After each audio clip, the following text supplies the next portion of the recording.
Wonderful Marie Rodgers. Now, she's a sales strategist and a master coach, and she's set up her business over 6 years ago. And she's created and run sales and campaigns and produced over 28 million in sales revenues for her clients. Now, she's obsessed with teaching business owners, women like yourself, to make irresistible sales. And she has a signature program called 7 Steps to Yes. So welcome, Marie. And today she'll be talking to us about sales on fire. So welcome, Marie. And thank you for being here. I know, I'm looking forward to it. Really excited. So I'm good to go. Fantastic. I love it. I love it. So as we all know, a lot of women struggle with sales. And actually, before we even go into that, can you tell us a little bit about yourself? Because there might be some people who are actually watching this and they don't know who you are. Could you tell them a little bit about yourself and how you went on this journey and how it's got you to where you are now? Okay. Oh my God. Well, I hit 50 in February, so this could be a lot. I'll cut it short, okay? You don't want to know everything. Right. So I have been in sales now for, 25 years. Right, and like everybody, kind of fell into it in the corporate world. And now I wasn't naturally good at it, because I don't believe that MD's naturally got a skill. I think it is something that you learn to do. And what I was very concerned about in my sales journey was that whatever I did was going to be truly authentic. I don't believe that people should buy anything that they don't truly need. And actually that attitude kind of stood out in the environment that I was in, because it was highly targeted. It was like yellow pages, which I ended up working in for 13 years as a sales coach, as a telesales consultant, field sales consultant, and manager in both. Ultimately, I ended up being responsible and traveling up and down the UK, turning around underperforming sales teams. And what I found is that people were intent on selling, they didn't really have very good results. When they focused on being easy to say yes to, the results came in. And actually they were selling in a very authentic manner. So that is how I learned to sell. I developed a methodology of doing that over a number of years. And it's a method that I teach. When I left Yale in 2011 to set up my own business, we did done for you sales campaigns. So I actually created outbound sales campaigns using this methodology. And in the last 6.5 years, this has produced over £28 million in sales revenues for my clients. So it's all business to business. So alongside that, I did sales coaching for businesses, global businesses, some very well-known businesses, and sales teams, as well as business owners that have never sold and wanted me to go in and help them to be easy to say yes to. So it's my passion. I genuinely believe that the only way that a business can truly succeed, and as an entrepreneur, when you start out in business, you want to actually be successful. You want to do what you love. You want to earn good money for it. But as women, we sometimes are very capable of self-sabotaging. If we fear something, we tend to avoid it. And the result is that I found that people become inadvertently very salesy because they have little or no opportunities, don't know how to handle them. So each opportunity, they want it to be a yes. And that need for it to be a yes actually makes them very salesy, the exact opposite of what they want to be. Why I'm so passionate about women being able to sell well is obviously people say, well, it's easy for you because you've learned how to do this. But there are times when it's not so easy, and I'll tell you that I ran Total Sales Solutions, which was my first business, and just before the oil and gas industry collapsed, I had 2 clients where I was doing done-for-you sales campaigns, and within about a month or so, because of the results we were producing, both had actually approached me, this is before the oil and gas industry collapsed, and said, the results you're getting are pretty stupendous, we'd like more. Is there any way? And I had a small team at that size at that stage, so we had a discussion, and both of them wanted me to kind of like put more assets in place to help them to get more results. That meant doubling the size of my team. So I did that. So I invested heavily because I've seen it as a massive opportunity.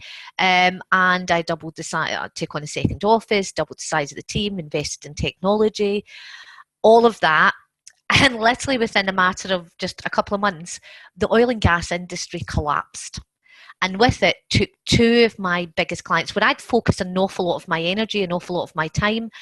And literally within, a matter of a couple of weeks, their budget was pulled. So I no longer had clients. And that wasn't their choice. It was head office in Houston and Copenhagen that had made those decisions.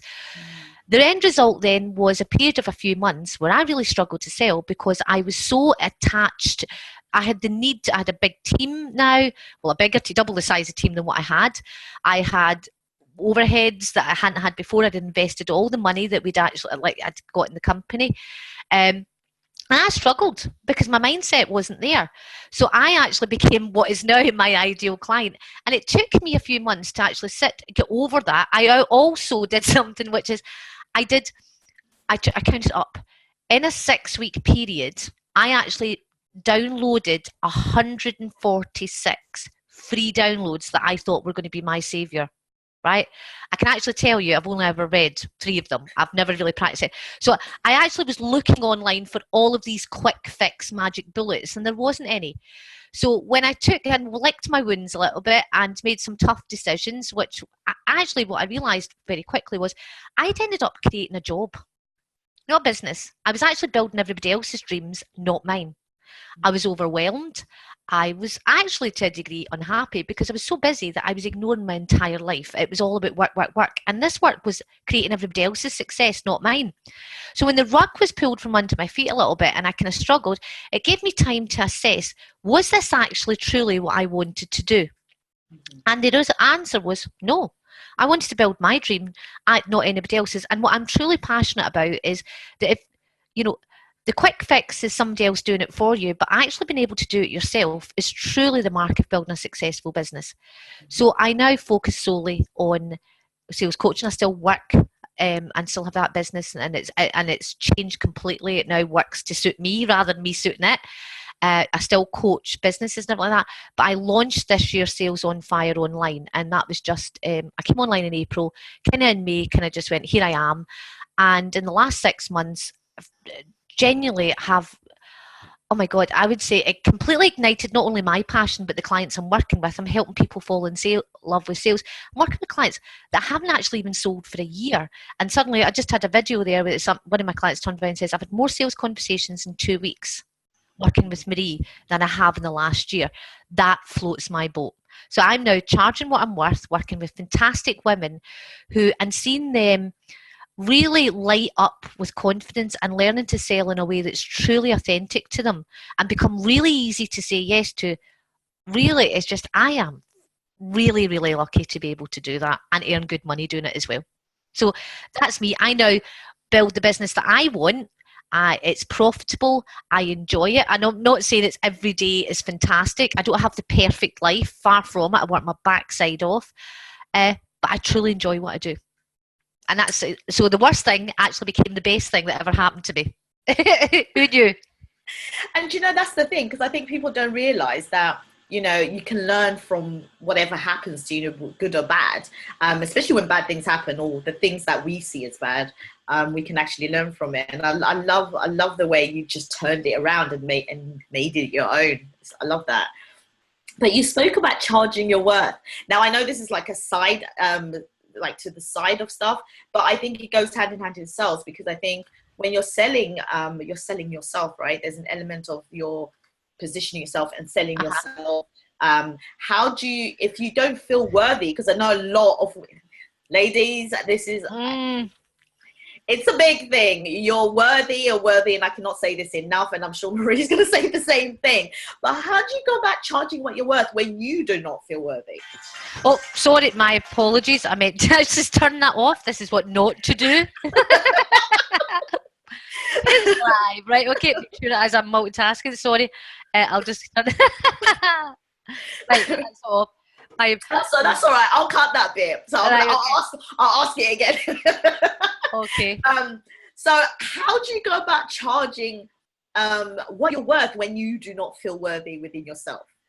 This is so intrinsic to women. I've been there. I bought the t-shirt. God, I wore the video, and I created, like, when I sit and say 28 million, I genuinely can tell you I earned nowhere near that. When I worked out the amount of hours that I spent managing these campaigns, you'd be shocked at what I earned. Here's the thing: I work with a lot of men as well, so I'm comfortable working with each. Men will genuinely charge double what a woman will charge. Double.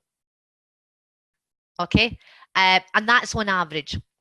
So how do you work out what you're worth? Really valuable exercise that I do with my clients, because it's, I would say, even including myself, I did it when I came online. I was like, oh, will somebody pay this? Because I felt like a newbie, even though my practices already worked. They were proven to work. I wasn't new, but I felt like that when I came online, and I was like, oh my goodness. And what I did is the exercise that I do with myself, I practice what I preach, I do with my clients. And it's actually, it's not, it's an exercise where you're looking at your mindset behind it. And the result of it is that you start truly working out what your long-term value is to a client, what their benefits are and the transformation and how that occurs, and start actually being able to put a financial figure against it. I call it the happy figure, the figure that you're really happy to earn that allows you to grow the profitable business that you want. And I'm not saying it's an overnight thing. It actually is quite quick. But, what I find is my clients will go, all right, so I'm here charging this. Oh, like that's too big a jump. So how do we do it? The last thing I want is for somebody to just, like what everybody else is saying. It's like we just all say the same figures, like, oh, I want to have £10,000 months.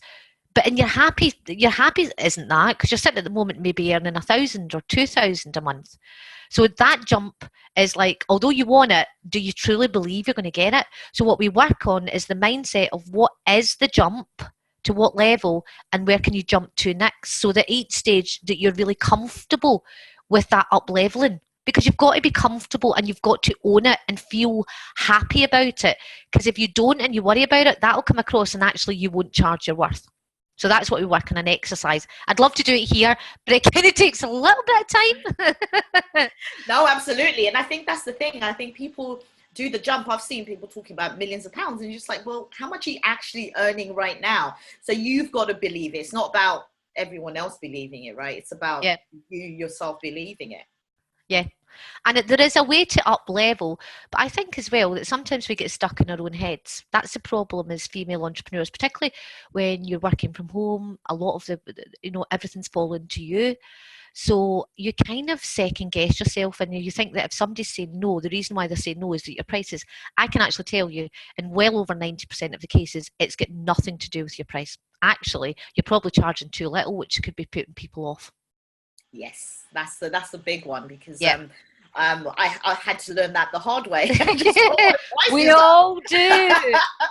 And I think, ladies, that's the thing, because the people you want to attract, your ideal clients, understanding your ideal client and understanding what drives them and all the other stuff.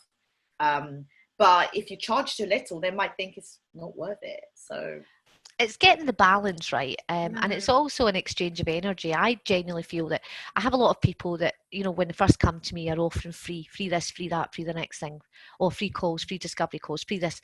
And actually, they're just sales conversations in disguise, which I don't believe in. I think that if you're going to have a sales conversation with someone, you want it to be transparent, you want it to be agreed, and there's a way of doing that.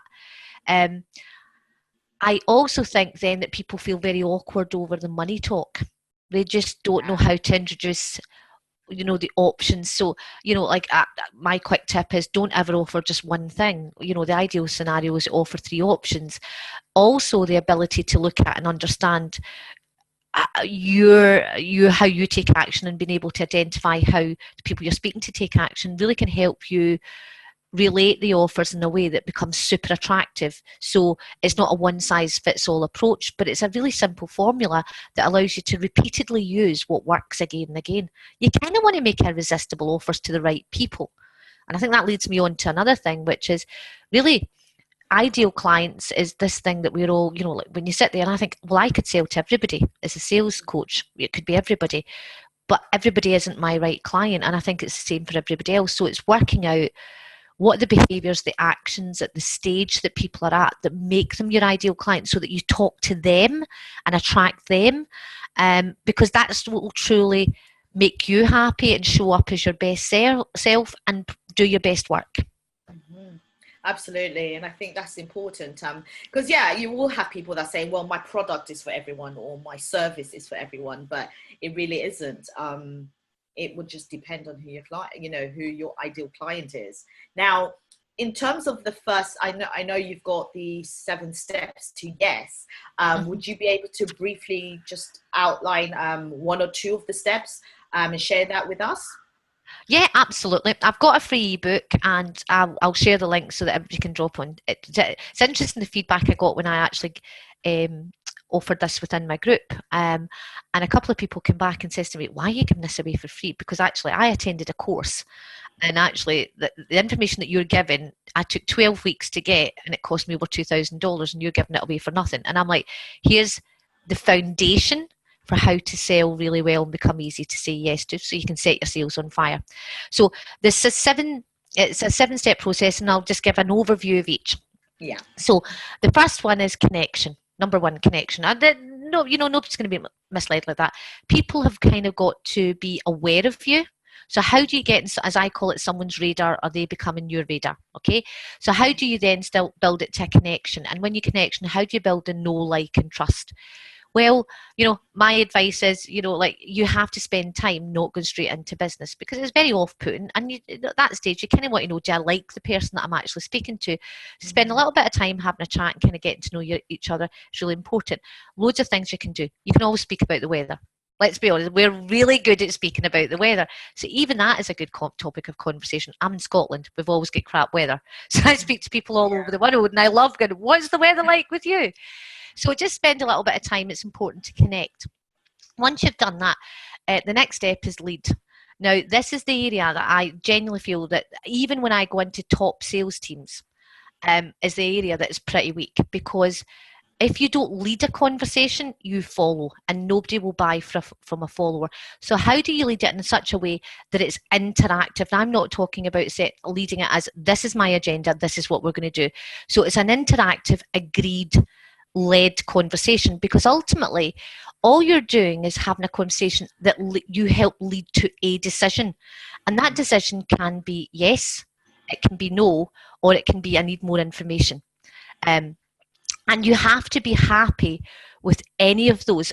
I'm more than happy if somebody's a no, because at the end of the day, you should only work with someone who is absolutely right for you. So the way I look at it is, if I want to figure out if I'm the right fit for them, if I can truly solve the problem they have, and I'm confident that I can do that. And if I am, and they're the type of person that I want to work with, then I make sure that they know that.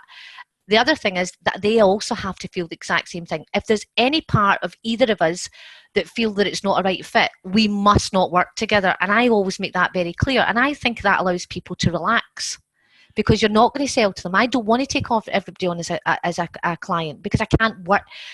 I am not a miracle worker. I'm not perfect. There's, it's not every single thing. I don't have the Midas touch where every single thing that I touch turns to gold.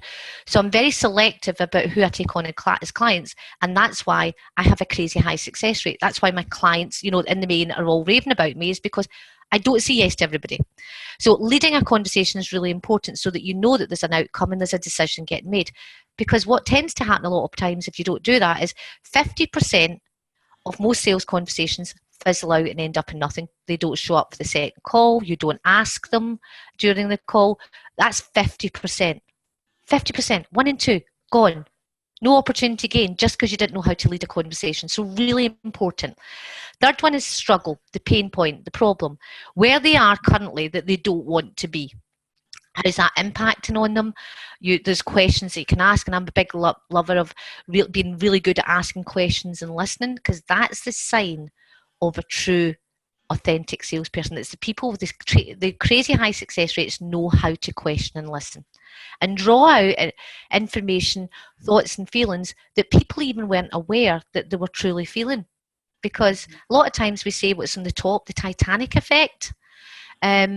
and we don't really deep dive into it. But truly understanding somebody's struggle lets you know instantly whether you are the right person for them or not.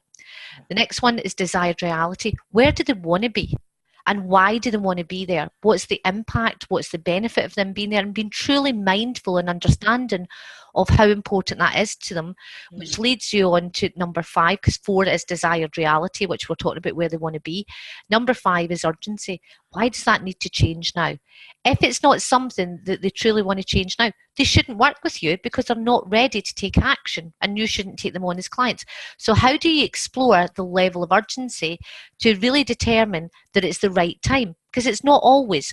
And sometimes at that stage, what you have is somebody who's a not now. You're deciding they're a not now is maybe them, and you nurture them to a point where they can come back to it. And so often, if it's not a yes, we just let people go and we don't bother with them, and we're missing out on massive opportunities. Because I know that my sales cycle can be anywhere between 3 to 6 months. Now that doesn't mean 3 to 6 months of sales conversations. That means somebody shows up, downloads an opt-in, and I could get somebody who'll say right away, I want to buy from you.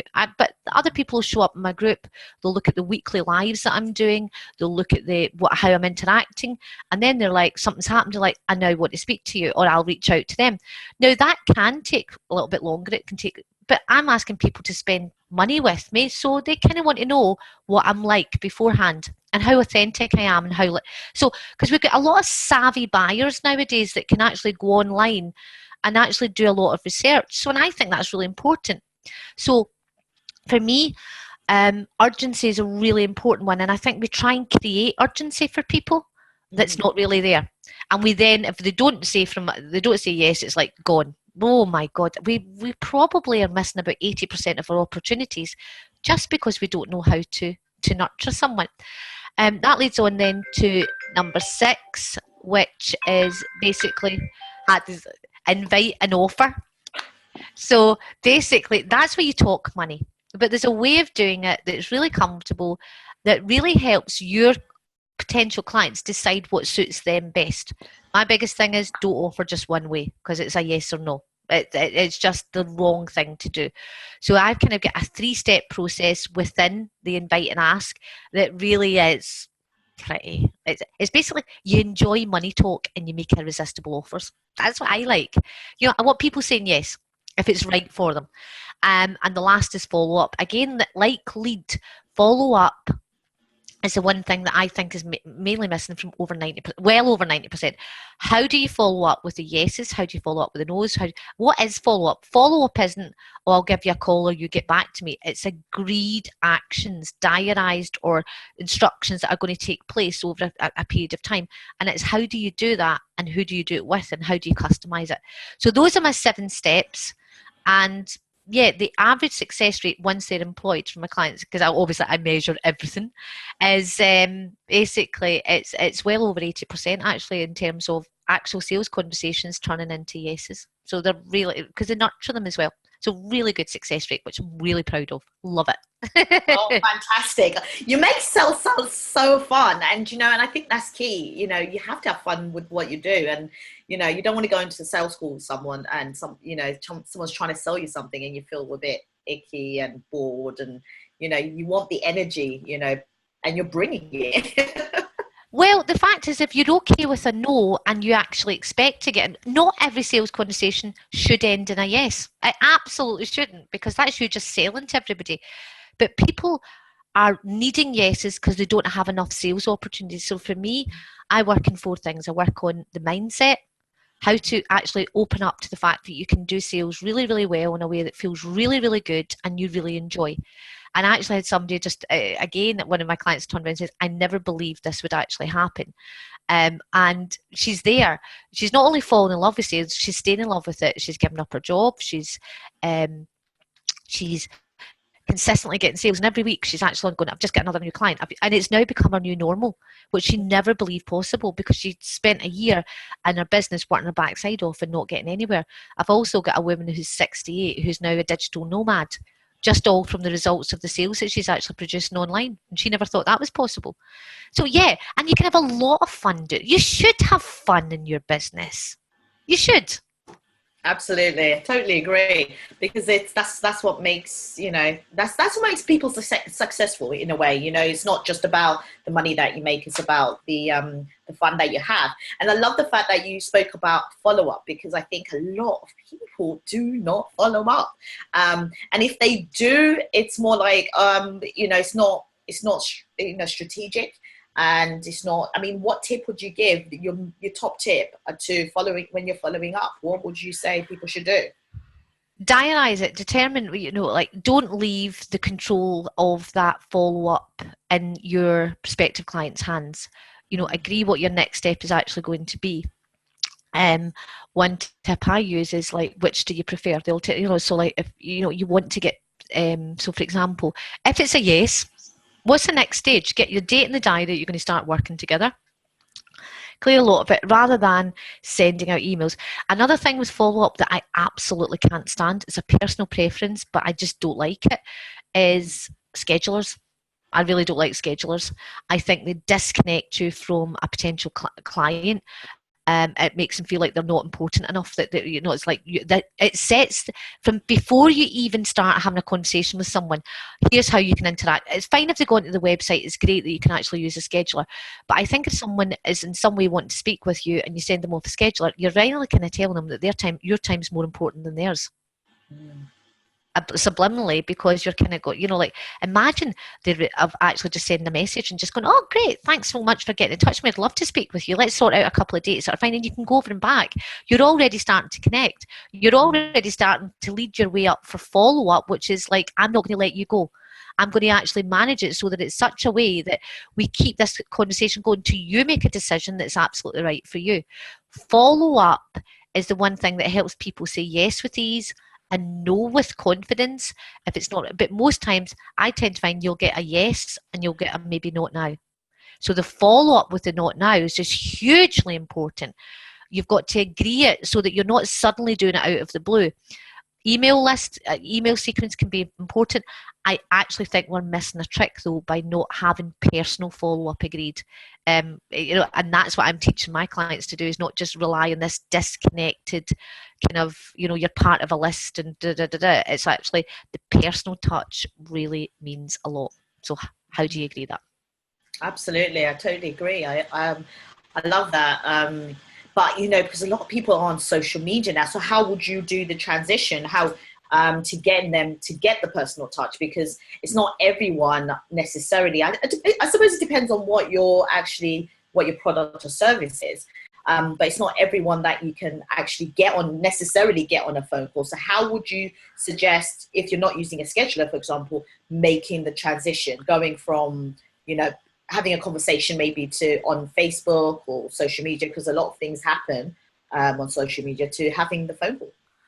Invite them. But if you're doing, again, this comes down to the awareness. Like, so for my clients, it's like, build a dream list of the people that you truly want to work with. Mm-hmm. Identify who they are, why you want to work with them, and then look at where they are in the stage of their business, and kind of, keep an eye on them, connect with them, watch what they're doing, and where there's an opportunity and it's really authentic. So you might help them, you might actually interact with them in a common post, you might be posting the same groups, and then you build a connection. It's like anything in the offline world, we generally wouldn't just go in and expect somebody to do business with us right away. And I think we tend to kind of fall into the trap of, well, I want them to buy from me now, and we don't take the time to nurture a relationship with people. And everything, like 2% of sales are actually made on the first attempt, the first contact attempt, but probably 80 to 90% of people actually trying that and selling that. So that's real. I'm not saying that you can't, but the chance of success of people becoming aware of you and buying from you immediately is really relatively low. I call it the field of dreams mentality, which is, I built it and people will come. And people are really disappointed. They're like, oh, I've got my website, I've got my Facebook page, I've got my group. I'm posting. And every post is designed for people to literally say, yeah, I want to buy from you. And then when that reality doesn't happen, people think, well, I must post more. So it's kind of like this endless circle. And the bit that's missing is knowing how to invite and reach out to people and actually create those sales opportunities in a really authentic way to fill your diary with opportunities and then turn them into sales conversations. That's a bit, and I suppose that's the bit where I step in and I'm different from everybody else, because I bring all the offline techniques that I've learned over 25 years to take it onto this online world. I help women become really comfortable at doing it, confident at doing it, and actually going, this actually is what was missing. What I was doing before was totally salesy. I didn't even realize it, and that's why it didn't work. This works, you know. So it's about creating consistency and actually doing it. I mean, I'm mad. Like I still like clients every month. At the start of a month, we work out their monthly goals based on short-term goals against their medium and long-term goals. I don't lose sight of it. And every month, it's brainstorming what their actions are and the support they're going to get. But here's the thing. Sales conversations are absolutely crucial if you're expecting somebody to spend more than €1,000 or pounds or dollars with you. Generally speaking, most people will not buy without a sales conversation if they're going to spend £1,000 upwards. They want to see who you are. They want to invest in you. And you need to show up as your best self. If you go on there and you're not confident about having that sales conversation, they ain't going to be confident in you. So they won't invest in you. So I think the one skill that people fear is the one skill that they truly have to be masters at in order to truly build a business that is going to be profitable to them. Absolutely. And I think the key is to take what you do online, offline, to bringing it online. Because I see a lot of people doing this, trying to sell on the first, you haven't given value, you haven't spoken to them, you don't even know their wants and needs. And we all know about the spammers, and we all know how that feels. And I think, but people still do it for some peculiar reason. But I love the way you're bringing your sales, what you do offline, online, because that's important, because we're still people. You're still talking to people, right? Yeah, it's just that people aren't sure how to have that conversation. They kind of change themselves. Most people actually change in a sales conversation. They think they have to be a certain way, and they're not being authentic to themselves. And when you're not being authentic to yourself, that shows up, and people then can't trust you. And the fact is that 40% of a sales conversation should be about trust, should be building trust. And the only way you can do that is actually by focusing on needs and learning about somebody and being able to question them. And that is a skill. It's not, we don't come out of the womb chatting, okay? We learn it, and we learn. If a skill is absolutely crucial in your business in order to succeed, doesn't it make sense to be absolutely great at it? Can you afford not to be good at something that ultimately is going to build your business? And I feel a lot of people do the field of dreams, which is, I have taken my clients from stopping spending hours in front of a screen, working out what the hell they're going to say, what post they're suddenly going to produce, that takes hours and hours of mindset and all the rest of it, in the hope that somebody will come and open up their purse and give them their credit card. And I keep on saying, if that's you and that's what's been happening, and if you keep on doing it, you're going to keep on getting the same results. So when's it time to change is when you've decided that you don't want that any longer, when you're ready to stop playing it kind of small, and you want to step up, and you actually want to do it confidently, and you want people buying from you, and you want to truly build a business that actually nobody wants to feel overwhelmed, stuck, and start feeling resentful for the time that your business is taking when you're not getting the results back. And then, which is even more resentful, is you think everybody else is having the success that you don't. So you're online and you're looking, everybody else seems to have it made, the perfect Facebook Live. And the reality is that for a lot of them, they're not. But you don't know who. So you do the same thing. You're on, yeah, everything's great. And that feels horrible, because we're not, that mask that we try and keep on all the time, it just makes us feel even worse. So again, definition of insanity, you kind of say, yeah, you can keep on doing that, but how are you going to feel? Or you can decide to change and actually look at, what's the one thing that I need to invest in, or the one thing that I need to do better in my business? What is it? And most times, I mean, I came online in May. I had my first client in June. June the 3rd was our first kick-off session. And I didn't get a website until about a month or so ago. My Facebook group is relatively small, and I have a very low list. Now, that's my next objective, but I've built basically I've hit 6 figures in just the last 6 months from just reaching out and use my offline techniques. That's a reality. And I'm helping my clients do exactly that. So in addition to what they're doing, they're being much more strategic. They're working smarter. They're working less. What they are working on is things that work, or they're able to tweak and measure it quite quickly so that they're not wasting their time doing stuff that doesn't work and keep on doing it in the hope that suddenly the results suddenly change. So it's always a learning process. But you need somebody in your corner. You need someone. If it's not something that you're good at yet, you're not going to get great at it on your own. Or if you're already good, how to be great at it. Yeah, so that's that, because we're not good when we're not confident. Yeah, no, and it's so true, and it's all about measuring. I think, as everyone knows, I'm all about numbers and figures and implementation. And so, if you're doing something, in order for you to know whether it's working or not, you look at the data. The data shows it. You know, you can say whatever you want to say, but at the end of the day, it's about the results, and they're the name of the game. So, and Marie's just shown us exactly how she does it.